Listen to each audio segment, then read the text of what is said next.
ಪತ್ರಕರ್ತರಾಗಿ ವಕೀಲ ವೃತ್ತಿಯ ನಡುವೆಯೂ ಕನ್ನಡ ಸಾಹಿತ್ಯವನ್ನ ಎತ್ತಿ ಹಿಡಿದ ದಾರ್ಶನಿಕ ಡಾಕ್ಟರ್ ಫಕೀರಪ್ಪ ಗುರುಬಸಪ್ಪ ಹಳಕಟ್ಟಿ. ವಚನ ಸಾಹಿತ್ಯದ ಪಿತಾಮಹ ಎಂದೇ ಹೆಸರುವಾಸಿಯಾಗಿರುವ ಹಳಕಟ್ಟಿಯವರ ಜನ್ಮದಿನವನ್ನು ಅತ್ಯಂತ ಸಂಭ್ರಮದಿಂದ ಆಚರಿಸಲಾಯಿತು.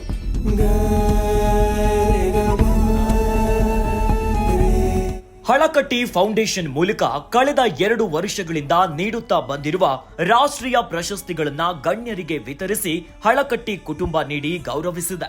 ಹಳಕಟ್ಟಿ ಫೌಂಡೇಶನ್ ಕಳೆದ 2 ವರ್ಷಗಳಿಂದ ಸತತವಾಗಿ ಸಮಾಜದ ಗಣ್ಯರಿಗೆ ರಾಷ್ಟ್ರೀಯ ಪ್ರಶಸ್ತಿಯನ್ನ ನೀಡುತ್ತಾ ಬಂದಿದೆ.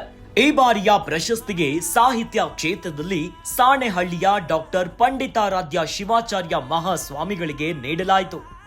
ಶಿಕ್ಷಣ ಕ್ಷೇತ್ರದಲ್ಲಿ ಡಾಕ್ಟರ್ ಪ್ರಭಾಕರ್ ಕೋರೆ, ಸಮಾಜ ಸೇವೆಯ ಕ್ಷೇತ್ರದಲ್ಲಿ ಡಾಕ್ಟರ್ ತೇಜಸ್ವಿನಿ ಅನಂತಕುಮಾರ್ ಅವರಿಗೆ ಪ್ರಶಸ್ತಿ ಪ್ರದಾನ ಮಾಡಿದ್ರು.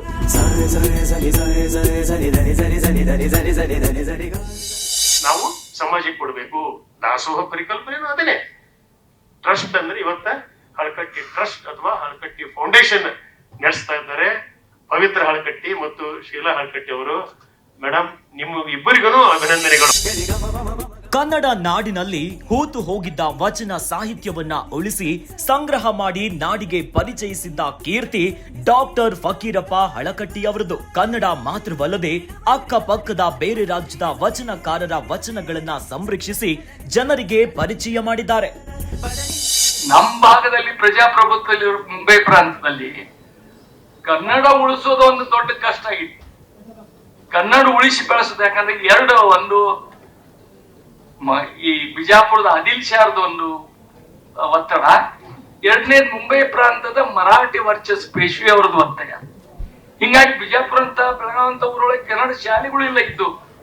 ಆದ್ರೆ ಹಳಕಟ್ಟಿ ಅಂತವರು ಮುಖಂಡತ್ವದಲ್ಲಿ ಕನ್ನಡ ಶಾಲೆ ಪ್ರಾರಂಭ ಆದವು, ಕನ್ನಡ ಉಳಿಯಿತು, ಸಹಕಾರಿ ಚಳವಳಿ ಶುರು ಆಯ್ತು, ಬ್ಯಾಂಕ್ಗಳು ಬಂದು. ಪ್ರಭು ಹಳಕಟ್ಟಿ ಅವರು ಮಾಡಿದ್ದು ಒಂದು ಕೆಲಸ ಅಲ್ಲ, ರೈತರ ಸಲುವಾಗಿ. ಯಾಕಂದ್ರೆ ದುಷ್ಕಾಲ, ಬೆಳಗಾವಿ ಬಿಜಾಪುರ ಜಿಲ್ಲಾ ಅಂದ್ರೆ ದೊಡ್ಡ ದುಷ್ಕಾಲ ಜಿಲ್ಲೆ. ಹಳಕಟ್ಟಿಯವರು ಬಸವಾದಿ ಶರಣರ ವಚನಗಳ ಸಂಗ್ರಹಣೆಗಾಗಿ ತಮ್ಮ ಮನೆಯನ್ನೇ ಮಾರಾಟ ಮಾಡಿದ್ದರು ಎನ್ನುವ ಸ್ವಾರಸ್ಯಕರ ಸಂಗತಿಯನ್ನ ವೇದಿಕೆಯಲ್ಲಿ ಕಾನೂನು ಮತ್ತು ಸಂಸದೀಯ ವ್ಯವಹಾರಗಳ ಸಚಿವ ಎಚ್.ಕೆ. ಪಾಟೀಲ್ ಬಿಚ್ಚಿಟ್ಟಿದ್ದು ಹೀಗೆ. ಸಹಕಾರ ಕ್ಷೇತ್ರದಲ್ಲಿ ಹುಟ್ಟು ಹಾಕಿ ಬೆಳೆಸಿ ಜನರ ಸೇವೆಗಾಗಿ ಅವನ್ನ ಅಣಿಗೊಳಿಸಿ ಬರೀ ಆ ಕೆಲಸ ಅಷ್ಟೇ ಮಾಡಲಿಲ್ಲ, ಸಾಹಿತ್ಯ ಕ್ಷೇತ್ರದಲ್ಲಿ ಬಹುದೊಡ್ಡ ಕೆಲಸ ಮಾಡಿದ್ರು.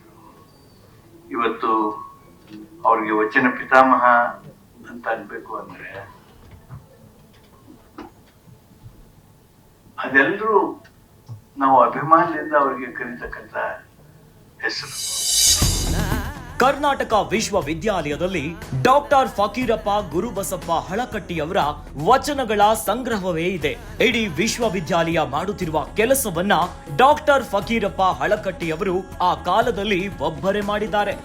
ಕನ್ನಡ ನಾಡಿಗೆ ಅವರ ಕೀರ್ತಿ ಅಪಾರವಾಗಿದೆ. ಅವರನ್ನ ಸ್ಮರಿಸುವ ಕೆಲಸವನ್ನ ಮಾಡುತ್ತಿರೋದು ಹೆಮ್ಮೆಯ ವಿಷಯ ಎಂದು ಪ್ರಶಸ್ತಿ ಪಡೆದ ಗಣ್ಯರು ಕೊಂಡಾಡಿದರು. ಬೆಳೆಗಾರರು ಆರಂಭದಲ್ಲೇ ಹೇಳಿದ್ರಲ್ಲ, ತಮಗೆ ತಾವೇ ಬಡತನವನ್ನ ತಂದುಕೊಂಡಿತ್ತು ಅಂತ. ಹೇಗೆ ತಂದುಕೊಂಡ್ರು? ಒಮ್ಮೆ ವಚನಗಳ ಪರಿಚಯ ಅವರಿಗೆ ಆಯ್ತು, ವಚನ ಕಟ್ಟುಗಳನ್ನು ನೋಡಿದ್ರು. ಅವು ಅವರ ಮನಸ್ಸಿನ ಮೇಲೆ ಆಳವಾದಂತ ಪ್ರಭಾವವನ್ನ ಬೀರಿದ್ವು.